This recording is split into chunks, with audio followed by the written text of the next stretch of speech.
E o nosso convidado no Café com Política de hoje, dando continuidade à nossa série de entrevistas com os pré-candidatos à presidência da República Brasileira, nós estamos recebendo aqui hoje o deputado Jair Bolsonaro, do PSL. Bom dia, deputado, seja bem-vindo. Bom dia, obrigado pela oportunidade. Quero agradecer também ao deputado Marcelo Álvaro pelo convite a estar em BH no dia de hoje. Participa dessa entrevista aqui com a gente o editor de política do jornal O Tempo, Ricardo Correia. Bem-vindo também, Ricardo. Sempre. Obrigado, Delma. Seja bem-vindo, deputado. Obrigado, Rodrigo, também, ouvintes. Sempre um prazer, Ricardo. Deputado, o senhor chegou ontem em Belo Horizonte, né? Mais uma vez aqui. O senhor tem vindo bastante aqui em Belo Horizonte nos últimos meses. E o senhor teve um encontro com empresários aqui da capital mineira. Em entrevista anterior que eu assisti, o senhor disse que ainda não despertava certa confiança do mercado financeiro por causa do seu comportamento. Então, até pegando como base esse encontro que o senhor foi ontem, qual foi o discurso que o senhor levou para esses empresários que hoje estão tão preocupados com essa necessidade de recuperar a economia do país? Primeiramente que nós não mudamos, né, o norte do nosso discurso. Moldamos apenas um polimento no palavreado, se adequando mais à questão do mercado. Eu sempre fui uma pessoa atingida, né, atacada por grande parte da mídia, pela minha formação militar. E temos esse polo lá em Brasília, que é a esquerda e direita. E eu sempre representei sozinho a direita. E por estar crescendo as pesquisas, obviamente os ataques se avolumam. E o mercado vai entendendo aos poucos quem é Jair Bolsonaro e estão o conhecendo até pela sua humildade. Quando eu disse há pouco que não entendia de economia, eu pensei que o pessoal fosse levar para o lado do quê? Da sinceridade, da humildade. A grande parte da mídia levou para o outro lado. E o pessoal está entendendo que, hoje em dia, nós somos uma possibilidade real, sim, de ocupar a cadeira presidencial a partir do ano que vem. Agora, deputado, o senhor né, o senhor destacou aí como um representante da direita, parte dos liberais na área econômica já defendem o senhor, mas ao mesmo tempo em outras ocasiões, no passado, o senhor já defendeu posições mais estatistas contra privatizações ou mesmo tarifas alfandegárias. O senhor é hoje mais à direita ou mais liberal ou mais conservador na economia? Olha, isso vem de 94 por ocasião do Plano Real. Eu votei contra o Plano Real, não nego isso. Nós temos aí 20 e poucos anos que isso aconteceu. E por quê? Eu era um deputado muito mais classista. E os integrantes das Forças Armadas, naquele momento do Plano Real, que ocorreu no dia 28 de fevereiro de 94, a fórmula para reajustar o salário, recompor perdas, nós ficamos muito aquém dos nossos irmãos do Legislativo e do Judiciário. E tentei botá-los numa mesma situação. A partir do momento que não consegui botar os militares das Forças Armadas lá, eu, servidor do Executivo, eu me posicionei contra. No tocante às privatizações, você pode ver, elas têm que ocorrer, mas por um critério de produtividade e não por um critério apenas de combater a corrupção. Porque a corrupção que está nas estatais vem da onde? Das indicações políticas. A partir do momento que você quer privatizar, dizendo que as indicações políticas são maléficas, é sinal que o governo está dando um sinal de incompetência, indicando péssimas pessoas para essas estatais que, no fundo, vão fazer nada mais do que assaltá-las. Então é isso. E quando falo em privatização também, eu sou favorável a privatizar grande parte das 150 estatais aproximadamente no Brasil. Agora, as estratégicas, você não pode simplesmente botar no mercado, quem pagar mais leva. Nós temos exemplo aqui, nessa questão, a entrada da China com bastante força nessa área. Você não está privatizando, você está estatizando para os chineses. Tá? Agora, eu quero um Brasil que tenha a sua energia e a segurança energética seja nossa. E não colocar nas mãos de terceiros, quer seja China, Estados Unidos, França, quem quer que seja. Deputado, seria Jair Bolsonaro um homem liberal na economia e conservador nos costumes? É quase totalmente liberal. Os costumes nem se discute, né? Dado que vocês me acompanham, até o rótulo de homofóbico vem em cima disso. Nada contra os homossexuais. A minha bronca, e da grande maioria da população, inclusive dos próprios homossexuais, é contra o material escolar. No tocante à economia, nós aprendemos muita coisa. Apesar dos meus 63 anos de idade, cada dia que passa, aprendo. Hoje, aqui, com toda certeza, vou aprender alguma coisa com vocês. O caminho, né, para nós termos aqui uma economia pujante é realmente o liberalismo. Nada de ficar na mão de grupelhos políticos que usam estatais, em especial, apenas para se locupletar e não para que aquela estatal produza algo para o nosso povo. Deputado, essa questão da economia, ela também passa muito pelas relações internacionais do Brasil, né? E a gente está acompanhando um momento aí em que, por exemplo, o estado de Roraima está recebendo vários venezuelanos e há também uma indignação do povo de Roraima, dizendo que está ocupando os empregos dos brasileiros. Há quem é a favor, que a gente tem que ajudar os nossos vizinhos, e há que seja contra, porque diz que deveria estar ajudando o povo brasileiro que sofre com desemprego. Então, pergunto, se eleito, como é que o senhor vai agir em situações como essa? Primeiro, qual vai ser o relacionamento do Brasil com os outros países do Cone Sul e também sobre essa política de receber estrangeiros aqui no país? Bem, eu estive 2 vezes em Roraima. Tudo que eu faço, até para a minha formação militar, ou proponho a fazer, eu vou atrás, eu vou no local e me inteiro da situação, não por outros, né, ou pela mídia, que muitas vezes distorce ou às vezes não dá uma informação completa. Eu vou pessoalmente. Então, a última ida minha, Roraima, tem aproximadamente 2 meses e tinha se agravado a questão da Venezuela. A governadora local propôs fechar a fronteira. Eu sou contra isso por vários motivos. Primeiro, que vai ser inócuo. É uma extensa fronteira seca, o pessoal vai continuar entrando. O que você precisa fazer é que os países do mundo todo fazem. Você tem que ter um campo de refugiado. Até para esse pessoal, quando chegar, receber um devido tratamento sanitário, vacinas, e depois começar a alocá-los em algum lugar, sem prejudicar os outros estados. Agora, Roraima, realmente a situação está caótica. A cidade em si está, em grande parte, tomada por eles. São nossos irmãos? São. Mas você vê lá, prostituição na rua de meninos de 14 a senhoras de 60 anos de idade. A violência multiplicou-se por 4.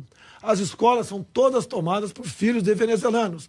Os locais públicos, né, com coberta, estão servindo de alojamento para venezuelanos. E a média são 350 por dia que entram lá. O Estado não comporta isso. Até que o Estado, apesar de ser riquíssimo nas suas riquezas minerais, biodiversidade, terras agricultáveis, é um Estado que nada produz, dada a questão indigenista e ambiental. E mais ainda, você não pode ter uma hidrelétrica lá, por exemplo, para produzir energia para o Estado. O Estado está condenado a ser extinto. Ações governamentais. Primeiro, há muito tempo, se o PT não fosse aliado de Chaves e de Maduro, teria que pressionar economicamente até, ou com sanções, ou pressões via ONU para que aquele regime mudasse. Você pode ver, até na cláusula do Mercosul, até na questão do Mercosul, tem uma cláusula chamada cláusula democrática, que país que porventura fizesse 10% do que a Venezuela está fazendo, já teria sido afastado do Mercosul, e não foi. O governo do Temer pagou o vexame de ver Maduro expulsar o nosso embaixador, coisa que devia ter feito há muito tempo, é trazer o embaixador para cá e pressionar a Venezuela para que ela se abra à democracia e não se aprofunde numa ditadura. Agora, deputado, no passado, né, há muito mais tempo, o senhor, talvez há uns 20 anos, o senhor chegou a elogiar o Hugo Chávez, né? Disse que o Brasil precisava de um Hugo Chávez. E numa entrevista em 1999, uma longa entrevista que hoje as pessoas repercutem por conta da campanha para o programa Câmara Aberta, o senhor disse na época que deputado ganhava mal, que era favorável à tortura, que sonegava tudo que for possível, que o Brasil deveria ter uma bomba nuclear, que pelo voto não conseguiríamos mudar nada no Brasil, que seria necessário uma guerra civil, e que se o senhor fosse presidente, o senhor daria o golpe no mesmo dia. Bolsonaro de hoje, como é que vê essas declarações? Primeiro, 99, o Chávez se apresentou como uma excepcional opção.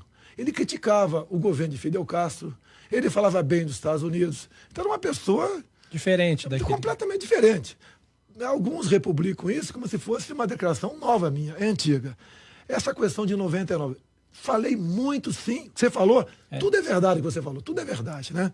Então, eu repercutia uma indignação minha naquele momento, tá? E quando falar fechar o Congresso, falei sim, tá? Hoje em dia, o nosso Congresso deixa muito a desejar. A opinião pública está aí. Eu sou um ser humano como outro qualquer. E falei isso, né? Logicamente, hoje em dia, pensa de maneira diferente, a gente evolui. A questão de sonegar. Hoje em dia você tem uma carga tributária talvez uma das mais altas do mundo e você não tem de retorno absolutamente nada. Você não pode sonegar ICMS, sonegar IPI, sonegar IPTU. Você não pode sonegar quase nada no Brasil. Pouca coisa você pode sonegar. Então foi uma manifestação de desabafo. Tem gente que defende a tese hoje em dia que o imposto no Brasil é roubo. Então, momentos rompantes, que eu falei isso tudo, hoje não falaria, e penso de maneira diferente, busco agora, se expondo, uma maneira de, uma vez chegando lá, fazer com que outras pessoas não tenham essa indignação que eu tive no passado por ter alguém que está tratando com respeito a coisa pública. Deputado, o senhor defendeu agora há pouco, numa das primeiras respostas, o liberalismo econômico. E aí eu pergunto para o senhor o seguinte, eleito presidente da República, Jair Bolsonaro defenderia o liberalismo também para algumas questões-chave, como saúde e educação, porque há alguns representantes do liberalismo, defensores do liberalismo, que defendem, inclusive, que saúde e educação, por exemplo, devam ser privatizados. O senhor defende o que especificamente do ponto de vista de saúde e educação, que são dois dos assuntos que mais afligem o brasileiro? Aflige e muito, né? A questão da saúde. A gente busca maneiras de como economizar em algumas áreas para sobrar recursos para você fazer outra coisa. A equipe econômica minha tem falado em voucher.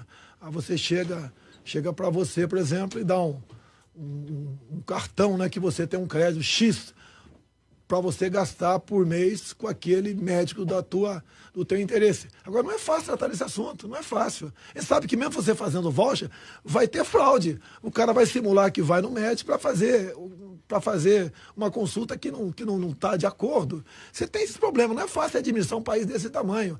A ideia minha, na questão da saúde, é economizar em algumas áreas, como falei há pouco tempo. Né? Tem uma menina na minha frente aqui. Tá? O que causa, por exemplo, a grande parte de prematuros?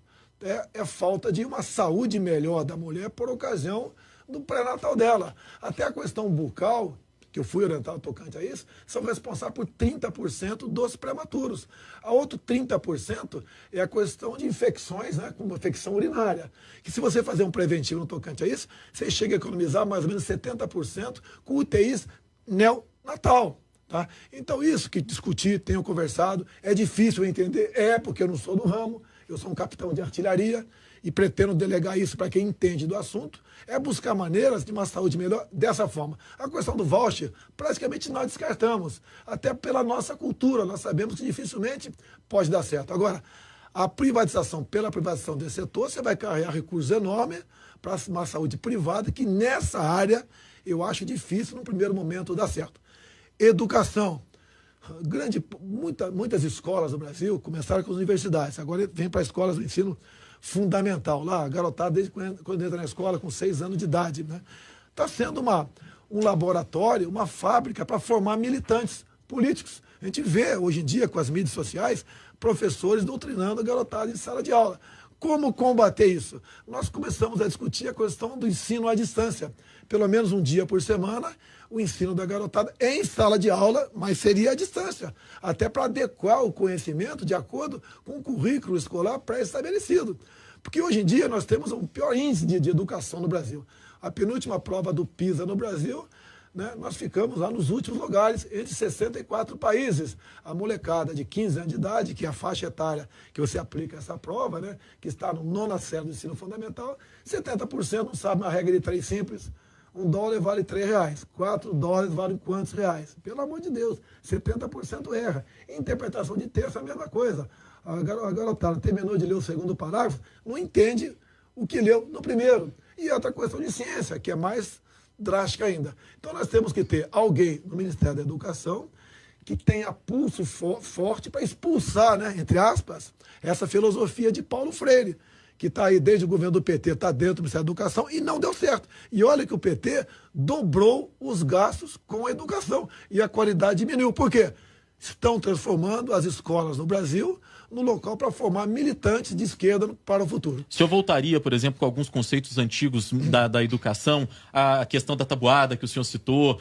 O senhor considera a educação de antigamente no Brasil uma educação melhor do que a gente tem hoje? Olha, eu sempre estudei em escola pública. Eu sei derivada integral. Duvido quem termina o 2º grau hoje em dia que saiba uma análise combinatória. Poucos sabem. Tá? Então, é uma questão de qualidade. O professor, no passado, o que era valorizado?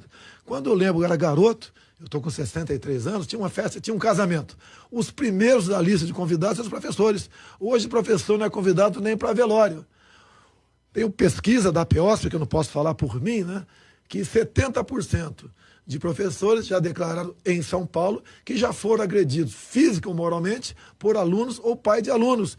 Onde esse moleque vai chegar? O que ele vai aprender? E o objetivo final da educação é quando você terminar ali o ensino médio, que poderia já ter um bom curso técnico, ou terminar um curso superior, você vai ser um doutor ali, tá? Você estar apto para o mercado. Você vai produzir alguma coisa, você vai consertar geladeira, televisão, você vai ser médico, vai ser advogado, vai ser militar, vai ser um piloto de avião. Tá? É isso que nós não formamos. Há uma corrida muito grande do povo pedindo emprego para político. Comigo acontece também, em menor quantidade que os outros, mas acontece. E muitas vezes, depois de ouvir o cidadão, a gente fica com pena. Com todo respeito, não sabe fazer quase nada. E quando apresenta um diploma, desculpa o PR aqui, tá? O diploma, você vê que estudou onde? Lamentavelmente não sabe o que está escrito no diploma, pô. E daí como o Brasil vai para frente? Você pode ver.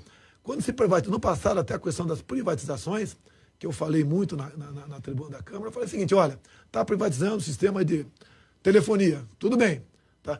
Quem ocupará os cargos chaves, os cargos superiores, né, os engenheiros dessa empresa? Pessoal de fora. E é uma verdade. Para nós brasileiros vai sobrar o quê? Fazer um trabalho humilde.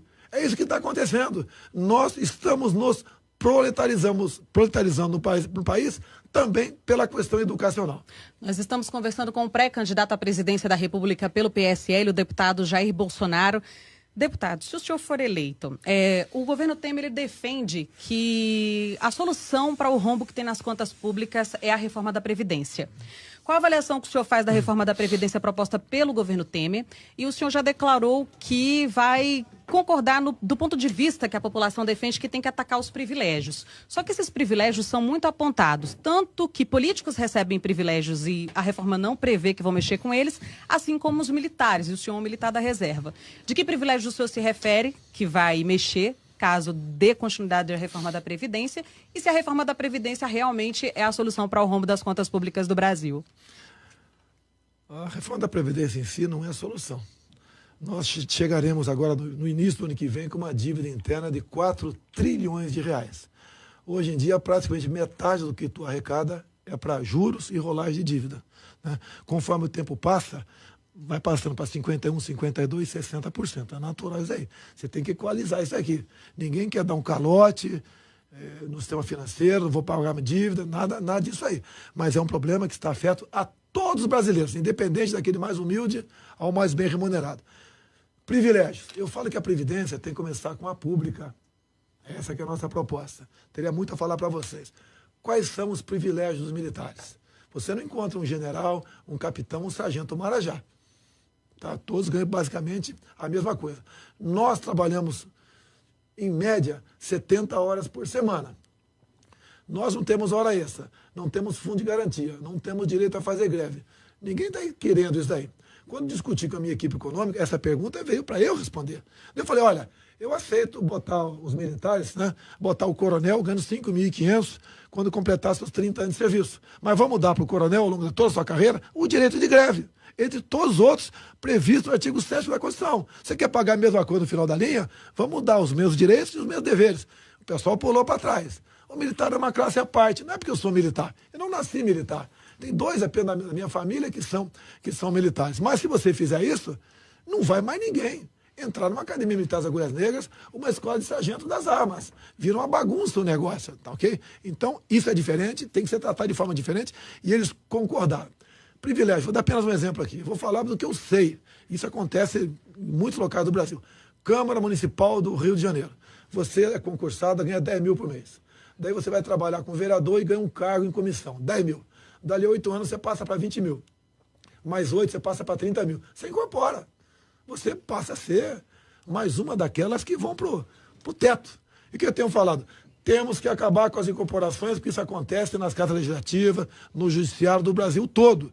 E o que acontece no Executivo? O senhor Eduardo Paes, ex-prefeito do Rio, no mês de dezembro, o último mês dele como prefeito do Rio, estendeu essas incorporações para os servidores do Executivo.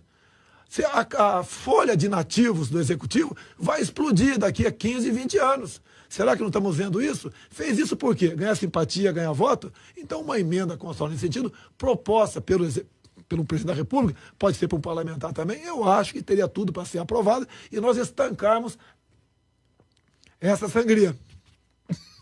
Agora, deputado, a gente falando um pouco de política, né? Eleição, o senhor é o líder das pesquisas hoje no Brasil, considerando que o ex-presidente Lula está preso e já afetado pela ficha limpa não pode concorrer, e tem aí uma série de candidatos, aí são muitos, né? São quase 20 candidatos nessa campanha eleitoral, meio que embolados lá atrás, com mais ou menos a mesma quantidade de votos, ou com menos de 10% dos votos. Quem que o senhor acha que pode desembolar desse grupo aí para enfrentar o senhor num eventual segundo turno na campanha? Estou vendo aqui que vocês têm uma certa experiência em política. Se um outro deputado, outro candidato qualquer, tivesse em torno de 20%, você imaginou a quantidade de partidos estariam buscando esse candidato para fazer acordos para o futuro? Por que ninguém me procura? Por quê? Porque eu não faço acordo do tipo que eles querem, escondidinho. Eu faço aqui, ao vivo eu faço. Porque qualquer líder partidário quer sentar aqui e discutir ao vivo, quer me apoiar, porque eu vou ter tempo de televisão, por tabela o fundo partidário ajuda, e o compromisso é esse. Eu topo fechar com eles. Mas da forma como acontece, vocês têm alguma experiência. Eu estou 27 anos dentro da Câmara dos Deputados. Com todo respeito, eu conheço quase tudo lá dentro. Os acordos são outros. É o repartimento, né, dos cargos públicos, ministérios, bancos oficiais, estatais, que vocês sabem onde vai chegar. Ineficiência do Estado, está aí, falência do Estado e corrupção. Isso eu não quero. Eu pretendo, caso chegue lá, ter independência. Quer ver? Alguém sabe aqui quem é o ministro da Ciência e Tecnologia? Mas não é demérito para você. Quando me perguntaram há 2 meses, eu também não sabia, como deputado federal. Ele, não quero falar o nome dele aqui, mas é uma pessoa que, com todo respeito, pode fazer um bom trabalho em outra área. Na ciência e tecnologia, não. Porque não sabe a diferença de gravidez para lei da gravidade. Em consequência, um ministério importantíssimo que vai buscar inovação, pesquisa, desenvolvimento, está jogado na mão de um partido político cujo objetivo é fazer o quê? Que aqueles 30, 40 deputados daquele partido que indicou esse cidadão para o Ministério da Ciência e Tecnologia tenham boa vida dentro do Ministério. Se leve licitações para lá, para cá, se empregue gente dentro do Ministério. Não se vai a lugar nenhum. Para ver isso, como funciona, eu tive há pouco na Ásia. Estive no Japão, Coreia do Sul e Taiwan. E vi como funciona essa questão lá. Dá vergonha. Nós não temos ninguém nessa área. Cadê nosso Vale do Silício? Você teria que ter um no Vale do Paraíba, um no Ceará, no mínimo outro no estado do Amazonas, para você começar a pesquisar isso daí. Nós temos tudo que o mundo não tem. Quando eu tive há pouco o embaixador do Japão, eu falei o seguinte: se eu chegar lá, eu quero abrir a região amazônica para nós pesquisarmos a nossa biodiversidade em parceria. O olho do japonês, tá, ficou redondo. Ele quer isso. A mesma coisa quando eu tive Estados Unidos, tive Israel também, mas Israel a conversa foi melhor, foi mais produtiva, que eu tive com ministros do Estado de Israel. A gente pergunta: como é que vocês conseguem criar peixe no deserto? Porque aqui no Brasil, água sobrando. Pô, nós temos que, no mínimo, multiplicar por 4 o consumo de peixe no Brasil. Cadê a nossa piscicultura? A Embrapa trabalha onde no tocante a isso? Se trabalha, é incipiente. Como você tem que fazer a Embrapa produzir isso daí? Temos que criar isso. E daí você tem uma dificuldade. Tem a ver com isso. O que é uma PCH? Pequena Central Hidrelétrica, né? Se você, por exemplo, quer fazer uma na tua fazendinha, vamos supor, e você quer gerar energia para você e para os teus vizinhos, você tem que alagar 3 hectares, que não é nada. Vá atrás de uma licença junto ao IBAMA. Você levar 10 anos, se conseguir.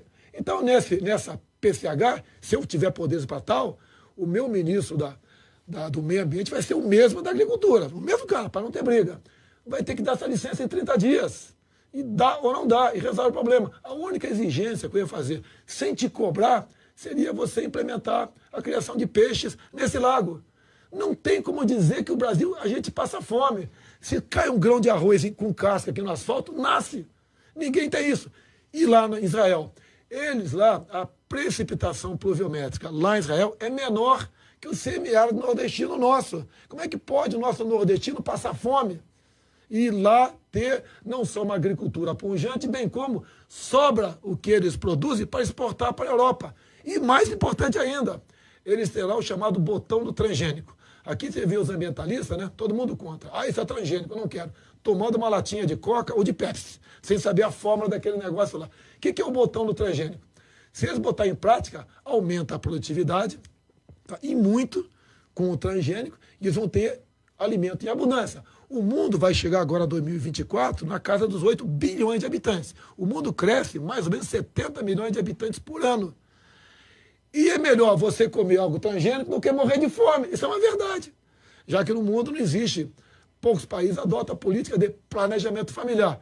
E falar em planejamento familiar, a China, que está chegando a 1 bilhão e 400 milhões de habitantes, revogou a lei do filho único. Não tem nada a ver com a China. Isso é problema interno deles. Quem sou eu para falar sobre a questão interna da China? Mas a sua população, mais da metade, já é urbana. Precisa de alimentos. Começam a comprar terras no Brasil. Eu vou para o agronegócio. O pessoal fica meio perdido ainda. Olha, eles têm mais meios de ter uma agricultura aqui no Brasil mais produtiva do que vocês. Eles vão matar vocês nessa área. Nós vamos acabar entregando todas essas terras para eles. Até porque o IBAMA e ICMBio faz um péssimo trabalho no campo, com a indústria das multagens. O homem do campo não aguenta mais. É multa, é questão do MST invadindo, é tudo que... É questão do Fundo Rural, que botaram para quebrar em cima do produtor rural. Querem agora mudar a Lei Candir, fazer com que o produtor rural pague ICMS. Acreditem, querem cobrar água do agricultor. Se tiver uma fazenda lá na margem do Rio Amazonas, já imaginou? Você tem que pagar a água que você usa para irrigar a tua plantação.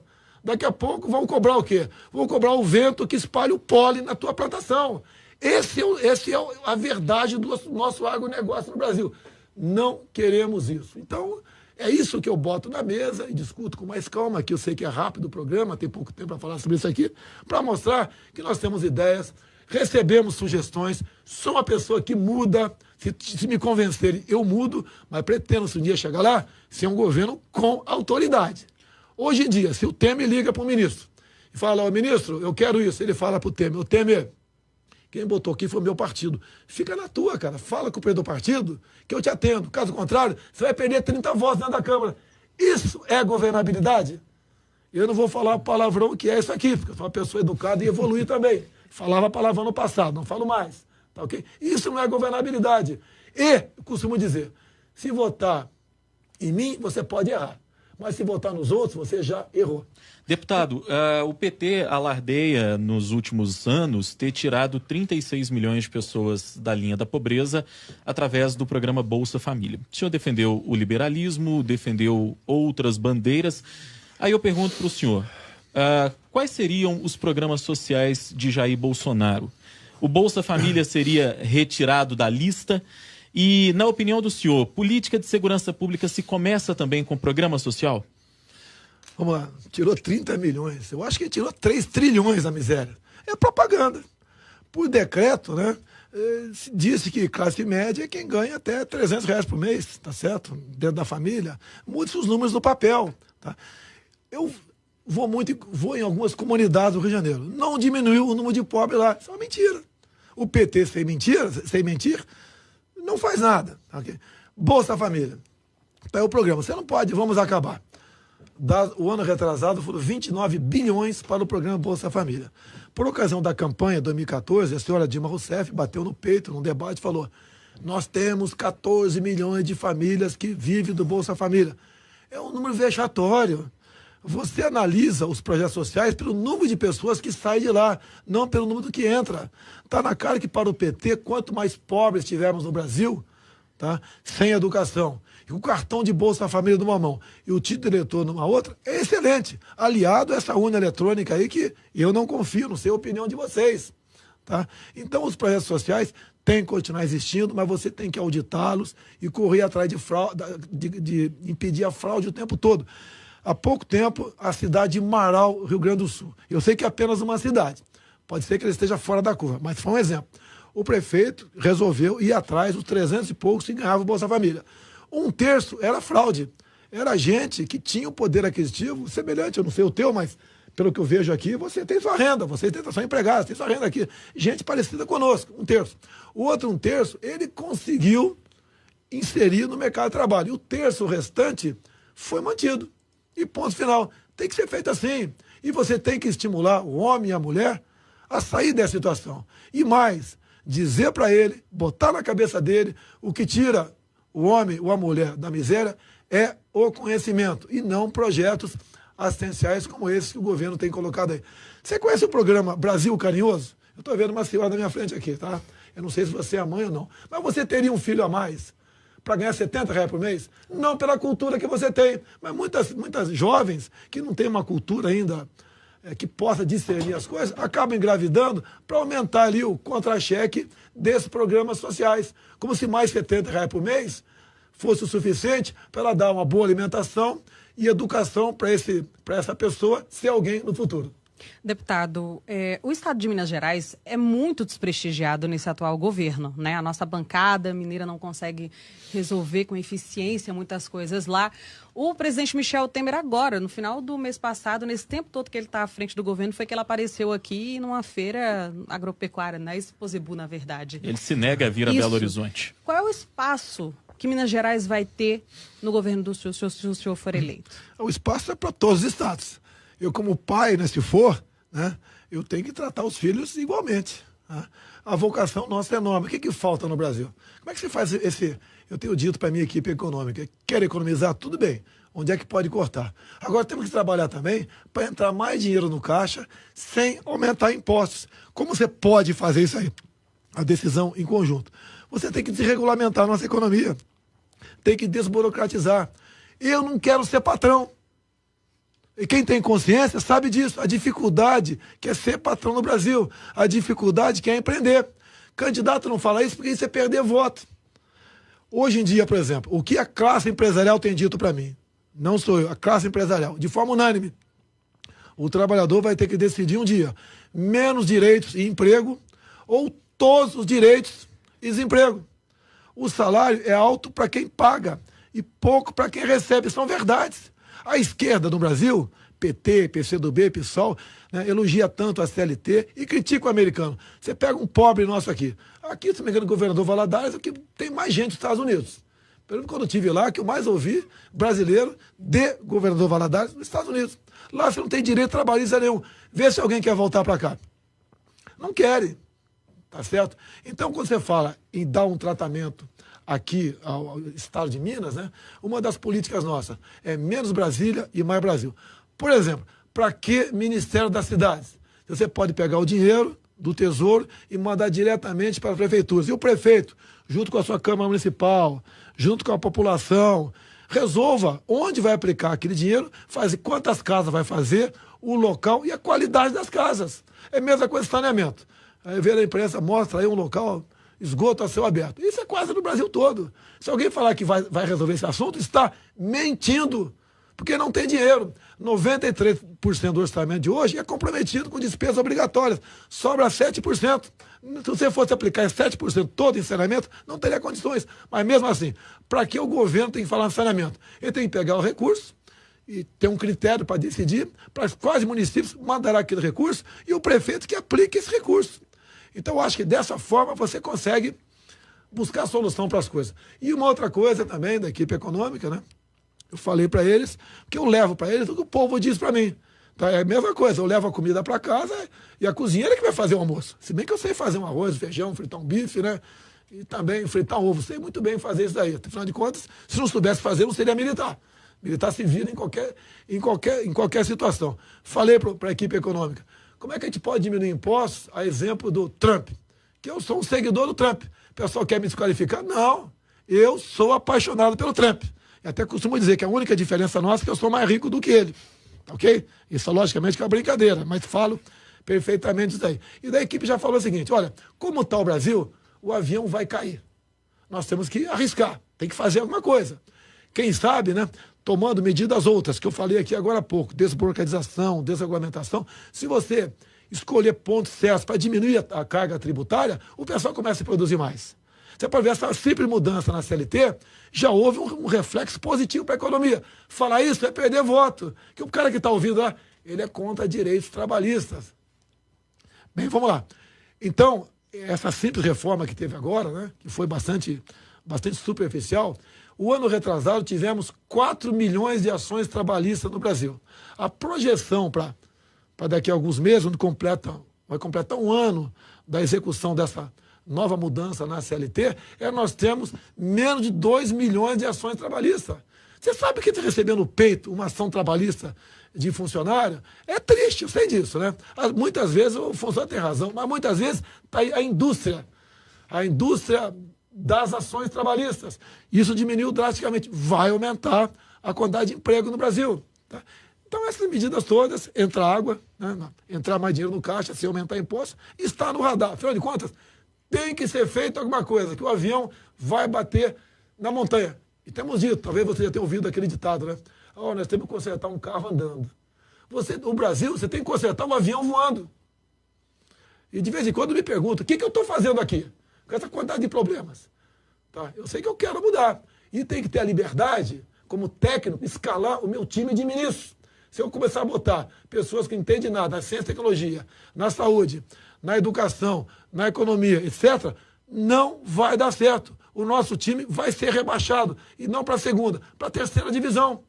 Você vai nesses países outros que eu citei agora há pouco, você começa a ver. Israel, olha o que eles não têm, o que eles são. Não tem nada lá, só tem areia. Você vai ao Brasil. Olha o que nós temos e o que nós não somos. Qual a origem do problema? É questão política. Indicação política. Para ganhar apoio, para ter governabilidade, você loteia a máquina pública. Consequência? Não tem saúde, não tem educação, não tem segurança, não tem nada. Vai ter uma igualdade, como o PT sempre diz, né?